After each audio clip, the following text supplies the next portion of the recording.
आपका जो वेट है और उसको हम मेजर कैसे करेंगे। बात करते हैं वेट के मेजरमेंट के बारे में। तो वेट के मेजरमेंट करने से पहले आपको पता होना चाहिए एक फॉर्मूला। वो फॉर्मूला कहाँ से आता है? NLM second law. कौन सा लॉ? एनएलएम क्या है सर? एनएलएम बेटा, NLM Newton's loss of motion. Newton's loss of motion के सेकंड लॉ के पास आइए। सेकंड लॉ क्या कहते हैं? सेकंड लॉ को पढ़ाया हुआ है लास्ट क्लास में, लॉ ऑफ फोर्स कहते हैं। क्या कहते हैं? लॉ ऑफ फोर्स कहते हैं। अगर एनएलएम नहीं पढ़ा है अभी तक तो डिस्क्रिप्शन में लिंक दे रखा है, जल्दी से जाओ एनएलएम पढ़ो और वीडियो को लाइक जरूर करो, ठीक है। NLM second law, law of force क्या कहता है? Law of force. Law of force से अगर मैं फोर्स, वहां मैं डेफिनेशन की बात नहीं कर रहा, यहां हम डायरेक्ट अपने फॉर्मूले के बारे में बात कर रहे हैं। F बराबर ma आता है सेकंड लॉ में, ठीक है सर। F बराबर ma। F क्या है? फोर्स, m क्या है? मास, a है एक्सेलरेशन। अगर मैं यहां पर बात करूं वेट के बारे में तो आपका जो एक्सेलरेशन है वो कौन काम कर रहा है एक्सेलरेशन का? सर एक्सेलरेशन का काम तो ग्रेविटेशनल पुल यानी कि ग्रेविटेशनल एक्सेलरेशन है। कैसा एक्सेलरेशन है? यहाँ ग्रेविटेशनल एक्सेलरेशन है। तो आपका ए रिप्लेस करेगा जी को। किसको? जी को। और फोर्स क्या है? जब आपका ए जी से रिप्लेस कर देता है तो आपका एफ बन जाता है क्या? वेट, यानी कि डब्ल्यू बराबर एम जी। आ गया फॉर्मूला। डब्ल्यू क्या है? वर्क डन नहीं। हाँ बहुत तेज हो तुम लोग। डब्ल्यू वर्क डन नहीं है। डब्ल्यू क्या है? वेट है। Weight equals to mass into acceleration due to gravity. G क्या है? Acceleration due to gravity. और जी की जो वैल्यू, एवरेज वैल्यू निकल के आती है वो 9.8 मीटर पर सेकंड स्क्वायर होती है, ठीक है। छोटे छोटे क्वेश्चन बहुत सारे निकल गए हैं, यही सब क्वेश्चन आपके पेपर में आते हैं। क्या? जी की जो एवरेज वैल्यू है अर्थ पे वो 9.8 मीटर पर सेकंड स्क्वायर। ये क्या है? वेट। वेट आपका मास इनटू ग्रेविटेशनल एक्सेलरेशन होता है। अच्छा, यहां से अगर मैं मास निकालना चाहूं तो वेट अपॉन जी। वेट अपॉन जी। मास आपका क्या होता है? वेट अपॉन ग्रेविटेशनल एक्सेलरेशन होता है। यहां से भी आप मास मेजर कर सकते हैं और अगर आप मास पता है तो वेट मेजर कर सकते हैं। समझ में आया? मैंने आपको बताया था वेट वेरी करता है प्लेस टू प्लेस। क्यों? रीजन देखिए, वेट किस पे डिपेंड कर रहा है? मास और ग्रेविटेशनल एक्सेलरेशन पे। मास तो कांस्टेंट होता है क्योंकि हम ऑर्डिनरी कंडीशन पढ़ रहे हैं तो कांस्टेंट है, ठीक है सर। जी वेरी करता है, आपको पता है। आपका जो जी है यानी कि ग्रेविटेशनल एक्सेलरेशन वो हमारी अर्थ में प्लेस टू प्लेस वेरी करेगा और जब जी वे प्लेस टू प्लेस वेरी करेगा तो वेट भी तो वेरी करेगा। क्यों? क्योंकि वेट डिपेंड्स ऑन जी ना यार। क्लियर है? समझ में आ गया? चलो अच्छी बात। अब हमारा वेट है, ग्रेविटेशनल एक्सेलरेशन है, तो क्या मास नहीं निकाल पाओगे? आराम से निकाल लोगे, कोई समस्या नहीं। यहां से कंडीशन क्या बनी कि W is directly proportional to M। किसी भी ऑब्जेक्ट का जितना ज्यादा मास होगा उसका वेट भी उतना ही बढ़ेगा, उसी रेशियो में बढ़ेगा। समझ में आया? जिस रेशियो में मैं मास बढ़ाऊंगा उसी रेशियो में आपका वेट भी इंक्रीज होगा। वेट कभी भी मास पे इंडिपेंडेंट नहीं हो सकता। मास पे डिपेंड करेगा और साथ ही साथ किस पर डिपेंड करेगा? जी की वैल्यू पर भी डिपेंड करेगा। जी क्या है? Gravitational acceleration. समझ में आया? आओ चलो कुछ एग्जांपल्स के साथ समझते हैं। अब आपकी कहानी खत्म हो चुकी है, अब सिर्फ बढ़िया बढ़िया एग्जांपल्स हैं जिनके साथ हम समझेंगे चीज़ों को और आपके जो भी डाउट्स हैं अभी तक वो सारे क्लियर हो जाएंगे। कैसे? चलो, मैंने कहा वहाँ एग्जाम्पल लिया था अर्थ का और जुपिटर का। चलो यहाँ भी अर्थ और जुपिटर के पास जाते हैं। कहाँ से फेंका मैंने? अर्थ से फेंका जुपिटर पे। कहाँ फेंका? अर्थ से फेंका जुपिटर पे। इस समय तो बेटा जुपिटर पे खुशी है। कोरोना को देखते हुए अर्थ पे सैड हो जाओ और जुपिटर पे जाके क्या हो जाओगे? खुश हो जाओगे। क्यों? क्योंकि कम से कम कोरोना तो नहीं है, ठीक है। चलिए वो बात की बात है। आइए देखते हैं। आपके अर्थ पे मास है, मैंने कहा आपका मास अर्थ पे क्या है? M है। और जुपिटर पे जाओगे तो भी क्या रहेगा? M ही रहेगा, मास वेरी नहीं करेगा। अभी पीछे पड़ चुके हैं? जी सर बिल्कुल, मास वेरी नहीं कर रहा। अर्थ है, जुपिटर है। अब देखिए अर्थ की जो ग्रेविटेशनल पुल होती है वो कितनी होती है? 9.8 मीटर पर सेकंड स्क्वायर होती है सर। कितनी होती है? 9.8 मीटर पर सेकंड स्क्वायर जी की वैल्यू होती है। लेकिन जुपिटर पे चले जाओ, जुपिटर पे कितनी हो जाती है? सर जुपिटर पे तो 24.84 समथिंग हो जाती है, ठीक है। 24.84 समथिंग हो जाती है। यानी कि आप देखो लगभग 3.5 गुना बढ़ रही कि नहीं बढ़ रही? लगभग कितना बढ़ रही है? 3.5 गुना बढ़ गई जी की वैल्यू। कितनी बढ़ गई? 3.5 गुना नहीं, सॉरी 2.5 गुना बढ़ गई। कितनी बढ़ गई? लगभग 2.5 गुना वैल्यू आपकी 2.5 टाइम्स क्या हो गई है? इंक्रीज हो गई है। और 2.5 टाइम्स अगर जी की वैल्यू इंक्रीज हो गई है तो आपका वेट भी कितने टाइम्स इंक्रीज होगा? 2.5 टाइम्स ही इंक्रीज होगा। क्यों? क्योंकि मास तो कांस्टेंट है भैया। तो weight equals to M G, M को अगर हटा दो क्योंकि कांस्टेंट है तो weight directly proportional to G. जी आपका किस रेशियो में बढ़ा? 2.5 टाइम्स जी बढ़ गया तो आपका वेट भी कितना बढ़ेगा? 2.5 टाइम्स बढ़ेगा। मान लीजिए अर्थ पे आपका वेट है कितना? 70 न्यूटन पक्का? चलो 70 न्यूटन मान लें। सर वेट तो हम केजी में मेजर करते हैं, ये कन्फ्यूजन नहीं क्लियर कर रहे हो? बिल्कुल क्लियर करूंगा, सब क्लियर करूंगा, बिल्कुल डाउट नहीं रखूंगा। बस समझो ध्यान से। क्या अर्थ पे जो वेट होगा, जुपिटर पे जाओगे तो उसका वेट कितना बढ़ जाएगा? 2.5 गुना बढ़ जाएगा। और अगर मून पे जाओगे तो कितना हो जाएगा? क्वेश्चन मून वाला आता है ना कि जुपिटर वाला। क्वेश्चन कहाँ का आता है? मून का आता है। अर्थ और मून की बात करी जाए तो अर्थ का जो जी है वो मून के जी से कितना है? 6 गुना बड़ा है। कितना? इसका 6 टाइम्स है। कितना है भैया? 6 टाइम्स, यानी G of earth equal to G of moon 6 times है। तभी तो हमारा वेट जब हम मून पे जाते हैं तो 1/6 हो जाता है। सिंपल सा क्वेश्चन क्लास 9 से पढ़ते चले आ रहे हो यार कि 60 kg का आदमी धरती पे बैठा है, हमने लात मारी चांद पे चला गया। क्या भेजा? चांद पे भेजा। और चांद पे भेजते ही वो आदमी का वेट कितना हो गया? सर 10 kg बचा।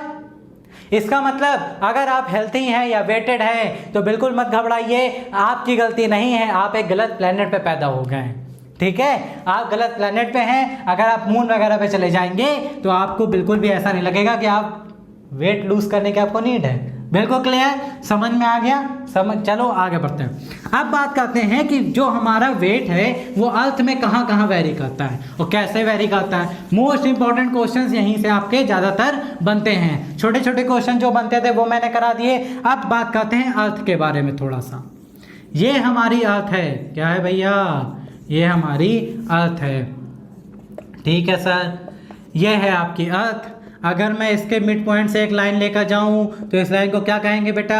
सर इसे कहते हैं इक्वेटर। क्या कहते हैं? इक्वेटर। और यहाँ पे हमारे क्या होते हैं? दोनों पोल होते हैं। इसे नॉर्थ पोल और इसे साउथ पोल कहेंगे। चलो अच्छी बात, ठीक है, क्लियर है? हाँ जी सर समझ में आ गया।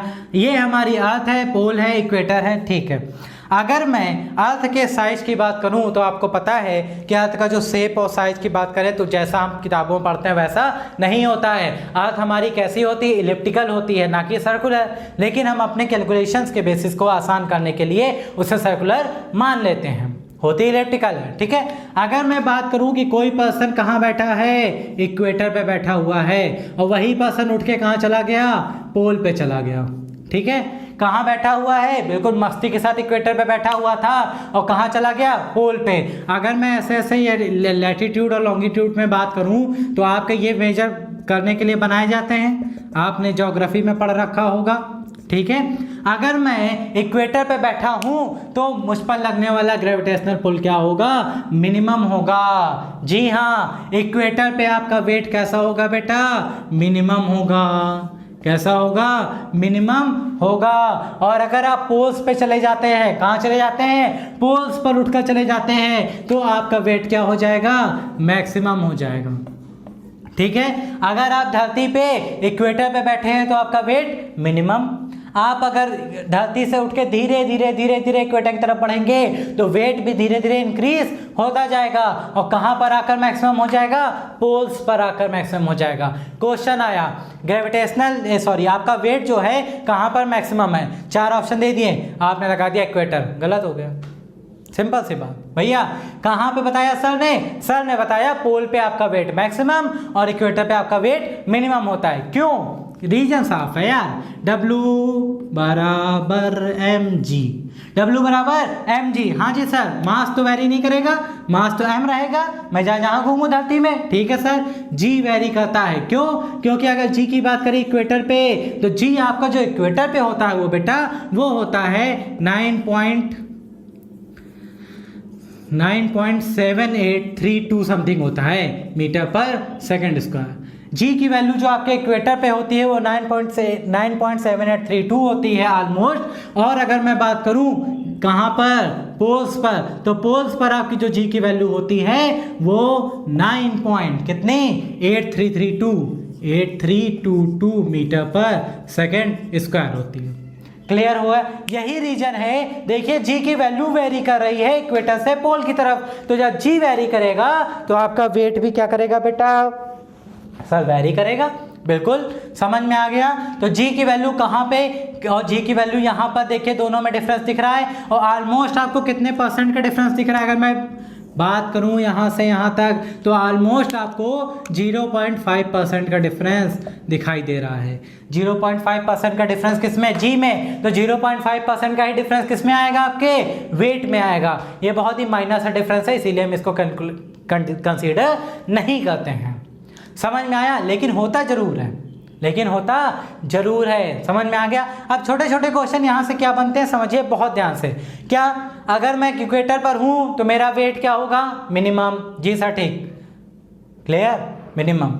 मैं पोल्स पे जाऊंगा तो मेरा वेट क्या हो जाएगा, मैक्सिमम। क्यों? क्योंकि जी की वैल्यू सरफेस पे पोल्स पे सबसे ज़्यादा होती है, जी की वैल्यू मिनिमम होती है इक्वेटर पे। अच्छा, अब अगर मैं धरती के अंदर जाऊं, क्या करूं, धरती के अंदर जाऊं और दूसरी कंडीशन में इससे ऊपर जाऊं तो क्या होगा बेटा, ऊपर जाने पे तो बहुत से बच्चों को पता है कि जी की वैल्यू घटती है। सर आप जितना ज़्यादा धरती से दूर जाएंगे उसके जी की वैल्यू घटेगी, और जी की वैल्यू घटेगी तो आपका वेट भी क्या होगा, घटेगा। इसका मतलब आप कभी भी अर्थ से ऊपर की ओर जाएंगे तो जी की वैल्यू घटेगी और वेट भी घटेगा। लेकिन बच्चे कंफ्यूज यहाँ होते हैं, क्या, जब आप अर्थ के अंदर आ रहे होते हैं, तो जब आप अर्थ के अंदर आ रहे होते हैं तो जी की वैल्यू क्या होगी, सिंपल सी बात भैया, चाहे जाओ ऊपर चाहे जाओ नीचे, सरफेस से हटे तो जी घटा, सरफेस से हटे तो जी डिक्रीसेस, यानी कि अंदर जाने पर भी जी क्या होता है, कम, जी कम तो डब्ल्यू भी डाउन।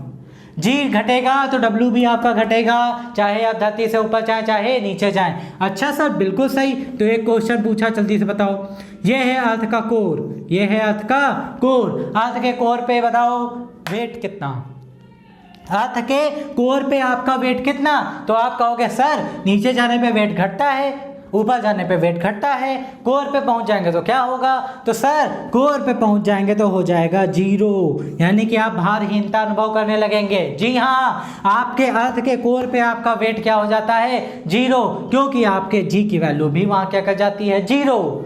मास नहीं 0 होता, जी 0 हो जाता है, और अर्थ के कोर पे जी की वैल्यू 0 होने की वजह से आपका वेट भी 0 होता है। समझ में आ गया? ये थे अर्थ से रिलेटेड कुछ क्वेश्चन जो आपके पेपर में आते ही आते हैं।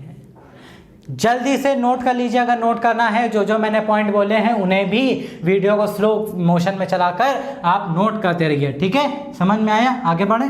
चलो, ये तो हो गई अर्थ में ऊपर नीचे जाने की बात, इक्वेटर पोल में जाने की बात, ये समझ गए सर। अर्थ से बाहर निकलते हैं तो ग्रेविटी क्या हो जाती है, बिल्कुल मिनिमम हो जाती है। अच्छा सर एक क्वेश्चन और बनता है, क्या सर, ये बताइए, मास वेट तो आप पढ़ रहे हैं, वेरिएशन भी दिख रहा है, अगर हमें जाना है अर्थ से बाहर, वो ग्रेविटेशन का पार्ट है, लेकिन मैं छोटा सा क्वेश्चन पूछा जाता है अक्सर और बच्चे गलत देते हैं, तो मैं बता दूं एस्केप वेलोसिटी के बारे में बताऊंगा, नहीं ज़्यादा डिटेल में, वो बात जो हम करेंगे वो ग्रेविटी में करेंगे।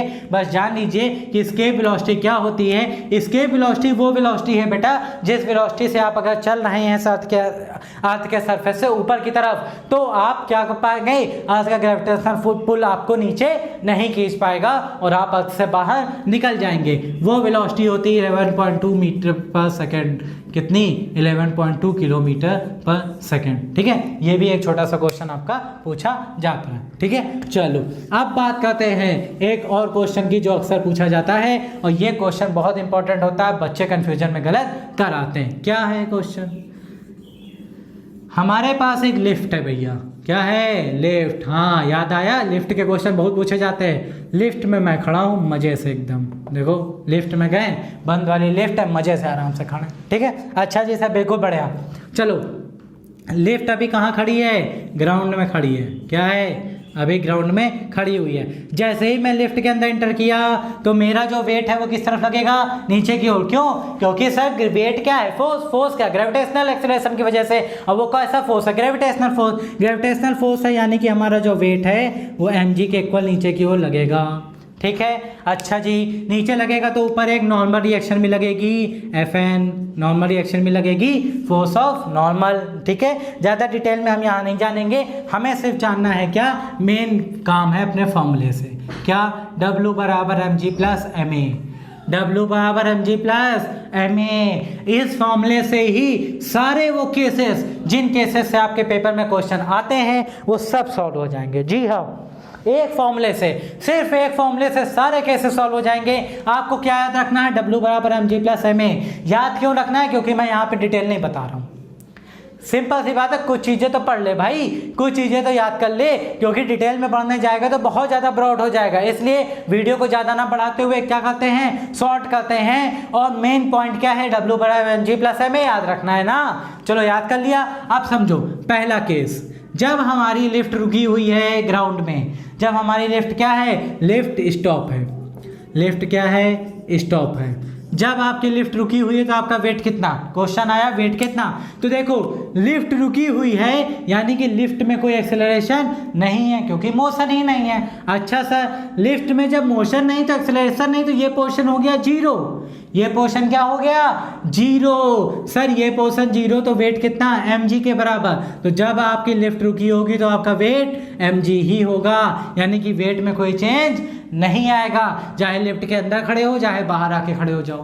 क्लियर हो गया फर्स्ट केस, कोई समस्या। अच्छा, second case, lift starts moving upward. अब लिफ्ट क्या कर रही है, ऊपर की ओर चलना चालू कर रही है। अच्छा जी, रुकी हुई लिफ्ट जब ऊपर की ओर चलना चालू करती है, आपने बहुत लिफ्ट में घुमा होगा, ऐसा मैं आशा करता हूँ। इतने तो अच्छे हो ही कि घूमने में तो बिल्कुल फर्क नहीं करोगे, और आलसी भी इतने हो कि जीने से चढ़ोगे नहीं। तो लिफ्ट जब बेटा ऊपर की ओर जाती है ना, तो हमेशा स्टार्टिंग में रेस्ट से जब मोशन में आती है तो उसमें क्या होता है, एक्सेलरेशन होता है। सर एक्सेलरेशन होता है, क्या होता है, एक्सेलरेशन होता है। जी सर बिल्कुल।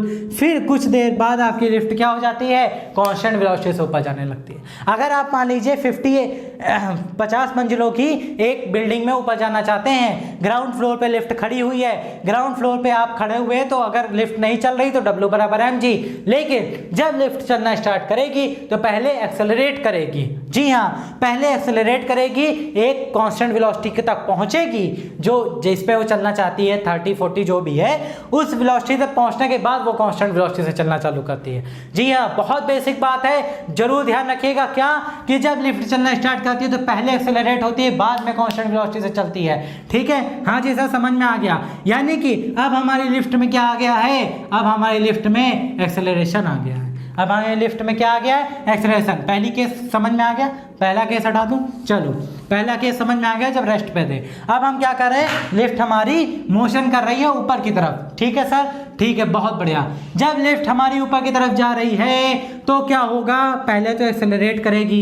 एक्सेलरेट करेगी यानी कि ए की वैल्यू कुछ ना कुछ होगी। हाँ जी सर बिल्कुल होगी, क्योंकि एक्सेलरेट कर रही है। एक्सेलरेट कर रही है तो आपके ए की वैल्यू है, और ए क्या हो रहा है, mg में ऐड हो रहा है बेटा। क्या हो रहा है, ऐड। तो वेट हमेशा इंक्रीज होगा कि नहीं होगा, हाँ जी सर बिल्कुल होगा। तो जब लिफ्ट ऊपर की ओर जाती है तो वेट बढ़ता है। समझ में आ गया, कब, जब एक्सेलरेट करे। क्या करे, एक्सेलरेट करे, यानी कि लिफ्ट ऊपर की जाते टाइम एक्सेलरेशन दिखाएगी तो वेट आपको बढ़ा हुआ महसूस होगा। ठीक है, अच्छा सर बिल्कुल। अच्छा, सेकंड केस, एक्सेलरेशन के बाद उसने कुछ वेलोसिटी पा ली, मान लीजिए 40। ठीक है, 40 मीटर पर सेकंड की वेलोसिटी पे आ गई, ये इसकी लिमिट है, इससे तेज नहीं चलती। तो 40 मीटर पर सेकंड में वो क्या हो गई, कांस्टेंट वेलोसिटी पे आ गई। कैसी वेलोसिटी पे आ गई, कांस्टेंट वेलोसिटी पे आ गई बेटा। कैसे पे, कांस्टेंट वेलोसिटी पे आ गई। जी सर बहुत बढ़िया। जब कांस्टेंट वेलोसिटी पे आ गई तो फिर ए की वैल्यू क्या कर गई, ए की वैल्यू 0 हो गई। जब कांस्टेंट वेलोसिटी पे आ गई तो आपकी ए की वैल्यू फिर से क्या हो गई बेटा, जीरो हो गई। क्यों? क्योंकि कांस्टेंट वेलोसिटी पे हो गए तो एक्सेलरेशन जीरो, एक्सेलरेशन जीरो, तो फिर से आपका W बराबर mg हो गया, यानी कि फिर आपका वेट वही हो गया जो आप बाहर खड़े होकर भी मेजर कर रहे थे। यानी कि 3 क्वेश्चन क्या बने? लिफ्ट अगर चुपचाप खड़ी है तो मेरा वेट W ही रहेगा, बिल्कुल सही। लिफ्ट अगर ऊपर की ओर कांस्टेंट वेलोसिटी से जा रही है तो भी मेरा वेट W ही रहेगा। ध्यान से सुनिएगा, कंफ्यूज नहीं। अगर लिफ्ट ऊपर की ओर कांस्टेंट वेलोसिटी से जा रही है तो भी मेरा वेट W ही रहेगा, नहीं बदलेगा। लेकिन अगर लिफ्ट ऊपर की ओर एक्सेलरेट कर गई है तो मेरा वेट इंक्रीज हो जाएगा, क्योंकि उसमें A आ जाएगा। क्लियर है? कोई समस्या? समझ में आ गया? ऊपर जाने के सारे कॉन्सेप्ट खत्म, इतनी जल्दी हमें नहीं जाना। अब हम आते हैं नीचे। कहाँ जाना है? नीचे। नीचे का मतलब ये नहीं कि कैरियर में ऊपर जाओ, लेकिन थोड़ा सा नीचे भी रहना सीखो, ठीक है? चलो भैया, अब आती है लिफ्ट नीचे।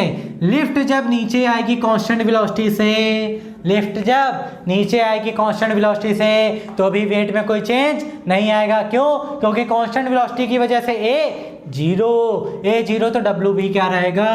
mg रहेगा। लिफ्ट अगर कांस्टेंट वेलोसिटी से नीचे आ रही है तो कोई चेंज नहीं। अच्छा सर, आगे लिफ्ट अगर नीचे आते आते एक्सेलरेट करने लगे, क्या करने लगे? एक्सेलरेट करने लगे, तो जब आपकी लिफ्ट एक्सेलरेट करेगी तो आपका A आएगा, लेकिन इस बार A कैसा होगा बेटा? इस बार A निगेटिव हो जाएगा। इस बार एक ऐसा हो जाएगा, निगेटिव हो जाएगा, नीचे की ओर आ रहा है तो आपका W बराबर mg माइनस ma हो जाएगा। यानी कि आपके वेट में कुछ ना कुछ घट रहा है भैया, और कुछ घट रहा है तो वेट क्या हो जाएगा? लेस देन हो जाएगा। वेट क्या हो जाएगा? कम हो जाएगा। यानी कि आपका वेट क्या करेगा? डिक्रीज करेगा। क्या करेगा बेटा? डिक्रीज करेगा। कब? जब आप एक्सेलरेट करते हुए नीचे आओगे। जब आप एक्सेलरेट करते हुए नीचे आओगे तो आपको हल्का वेट महसूस होगा ही होगा। ये सब बातें आपने महसूस कर रखी हैं, ठीक है? अगली कंडीशन क्या? Free fall. कौन सा फॉल? Free fall. भैया फ्री फॉल क्या है? सर फ्री फॉल वो कंडीशन है, कौन सी? जब जिस कंपनी की लिफ्ट में या जिस बिल्डिंग की लिफ्ट में हो वो तुम्हें मारना चाहता है। क्या है फ्री फॉल? लिफ्ट आ रही है भैया, ऊपर से बंधी हुई होती है, मस्त ऐसे स्प्रिंग वगैरह से, रस्सी से बंधी हुई है। हमने क्या किया? लिफ्ट हमारे फ्लो से गुजरी, हमने रस्सी काट दी, अब वो फ्री फॉल होने लगा। अब आपको कोई रोकने वाला है, बुलाने वाला नहीं है, तो आप फ्री फॉल करोगे। और फ्री फॉल के केस में आपका जो mg होता है ना बेटा, वो ma के इक्वल हो जाता है। जी हाँ, आपका जो ma है वो भी mg बन जाता है फ्री फॉल के केस में। तो जब mg ma दोनों हो गए इक्वल, बीच में माइनस साइन, तो आपका वेट हो जाता है 0। और वेट अगर हो गया 0 तो सिंपल सी बात है, आप कैसा अनुभव करते हैं? भारहीनता का। यानी कि आपके क्वेश्चन आया कि फ्री फॉल में आपका वेट क्या होगा, तो ऑप्शन में जरूर होगा या तो 0 या तो भारहीन। तो ऑप्शन में क्या लगाएंगे? या तो 0 या भारहीन। समझ में आ गया? क्लियर हो गया? सारे केसेस समझ में आ गए। एक केस और बचा, क्या है वो केस? चलिए, वो केस बनता है जब सर आपका A ग्रेटर देन G हो जाए। जब आपका A ग्रेटर देन G हो जाए तो वेट की जो वैल्यू है वो माइनस में आएगी। माइनस का मतलब क्या है? माइनस का मतलब है कि वेट आपका -70 kg हो जाएगा। ना ना ना ना ना, वेट एक फोर्स है, वेट एक फोर्स है और फोर्स की डायरेक्शन बदल गई है। यानी कि अभी तक फोर्स लग रहा था नीचे, लेकिन जब A हो जाएगा G से ज़्यादा, यानी कि आप चलने लगोगे G से ज़्यादा तेज, तो आपका ये चलने लगेगा ऊपर, और ऊपर चलने लगेगा तो कहाँ चिपक जाओगे? जाके छत पे। जी हाँ, लिफ्ट की छत से जाके लगेंगे आप जब आपका A हो जाएगा G से ज़्यादा। समझ में? कोई समस्या? बिल्कुल क्लियर है, समझ में आ गया। यही होता है जब प्लेन क्रैश वगैरह होते हैं तो आपने देखा होगा लोगों को सीट बेल्ट वगैरह बंधवा दी जाती है। क्यों? क्योंकि उस केसेस में क्या होता है, आपका A G से वैरी कर जाता है ज़्यादा और आपके छत में लड़के टकराने के जो चांसेस हैं वो बढ़ जाते हैं, इसीलिए ऐसा किया जाता है। ये हैं सारे वो केसेस। लिफ्ट के बारे में हमने आज जान लिया कि हमारा वेट लिफ्ट में कब कब वैरी करेगा, कब नहीं करेगा, क्यों करेगा, कैसे करेगा, सब इस फॉर्मूले से हो गया। क्लियर है? समझ में आ गया? सेशन खत्म करें? अरे सर सेशन तो खत्म कर रहे हैं, एक क्वेश्चन और। क्या है भैया? तुम तो पूछ नहीं पाओगे और कमेंट तो करोगे ही नहीं, हमें पता है ना। कमेंट तो करते ही नहीं हो कि कैसा लगा, क्या है क्या नहीं, और कुछ क्वेश्चन भी नहीं पूछते हो। चलो अब एक क्वेश्चन आता है। क्वेश्चन क्या आता है समझो। क्वेश्चन आया, आपने कहा सर वेट एक तरह का फोर्स है जिसकी यूनिट है न्यूटन, मास एक तरह का क्या है, अमाउंट है सब्सटेंस का यानी कि मैटर का, जिसकी यूनिट है केजी। तो अब हमारे पास जो डिवाइस होती है जो वेट मेजर करती है, क्या मेजर करती है भैया, वेट मेजर करती है, तो वो जो डिवाइस है वो क्या करती है, वो दिखाती है आपको केजी में वेट। क्या दिखाती है भैया, केजी में वेट दिखाती है। आप इस पे खड़े हो जाए, ये केजी में वेट दिखाएगा कि आपका वेट है 70 केजी, दिखाया उसने 70 केजी। तो मतलब क्या है सर, ये वेट है कि मास है, मैं समझ नहीं आ रहा। केजी में है तो मास होगा, केजी में है तो मास होगा, लेकिन डिवाइस का नाम है वेट मेजरिंग मशीन। डिवाइस का नाम क्या है, वेट मेजरिंग मशीन। तो मतलब क्या है समझो, बहुत आसान सा कॉन्सेप्ट है इस मशीन का। क्या है कॉन्सेप्ट, देखो मशीन का कॉन्सेप्ट ये है बेटा, इस पे जब आप पैर रखोगे, मान लीजिए आपका मास यहाँ आया 70 केजी, तो अगर मैं W निकालूं यहाँ से तो W बराबर mg, जी मैं ले लेता हूँ 10 मीटर पर सेकंड स्क्वायर, ठीक है 10 मीटर पर सेकंड स्क्वायर। तो जब आप इस पे खड़े होगे तो 70 × 10 यानी कि 700 न्यूटन का आपका वेट आएगा। आप जब इस डिवाइस पे खड़े होगे तो आपका वेट आएगा 700 न्यूटन। क्लियर। तो सर ये केजी में कैसे दिखाता, देखो पीछे फॉर्मूला पढ़ाया m = W/G। तो वो क्या करता है, ये जो g का मल्टीप्लाई है वो ना कराकर g से डिवाइड करा देता है। ये डिवाइस में ऐसी टेक्निक लगाई गई है जिससे मास मेजर हो जाता है। कैसे, आप इस पे खड़े हुए 700 न्यूटन का फोर्स लगाया, आपने 700 न्यूटन का फोर्स लगाया, उसको हमने g की वैल्यू से डिवाइड कर दिया। तो जब 700 को आप g की वैल्यू से डिवाइड करेंगे तो ये जो आएगा वो क्या आ जाएगा बेटा, आपका मास ही तो आएगा। तभी तो 70 kg बता रही है डिवाइस। समझ में आया क्यों इस डिवाइस ने 70 kg बताया, उसके पीछे का रीजन क्या है कि ये डिवाइस आपकी अर्थ पे लगने वाले एवरेज ग्रेविटी जो कि 9.8 होती है, मैंने यहाँ 10 ले रखी है, उससे डिवाइड कर देता है फोर्स को, यानी कि वेट को जब ये डिवाइड कर देगा g से तो आपका वेट मास आपको पता चल जाएगा। अच्छा सर, बहुत बढ़िया, समझ में आ गया डिवाइस का काम। ठीक है, लेकिन अगर मैं यही डिवाइस मून पे लेके चला जाऊं या जुपिटर पे लेके चला जाऊं तो क्या है आपका एक्यूरेट मास दिखाएगी? बिल्कुल नहीं दिखाएगी। अरे सर क्यों नहीं दिखाएगी? अरे भैया क्योंकि मास ये तभी दिखाएगी जब जी से डिवाइड करोगे। अर्थ का जी तो 9.8 है, लेकिन जुपिटर का जी जुपिटर का जी कितना? जुपिटर का जी तो बेटा 24.8 होता है, यानी कि इसका 2.5 गुना, तो इससे डिवाइड करना पड़ेगा। अगर मून पे ले जाओगे तो किससे डिवाइड करना पड़ेगा? 1/6 कर दो जी को, यानी कि 1/6 कर दिया तो उससे डिवाइड करना पड़ेगा। यानी कि मास अगर आपको मेजर करना है इसी डिवाइस से तो आपको अलग अलग डिवाइस बनानी पड़ेगी अलग अलग प्लैनेट के लिए। क्लियर हो गया? कॉन्सेप्ट समझ में आया कि नहीं आया?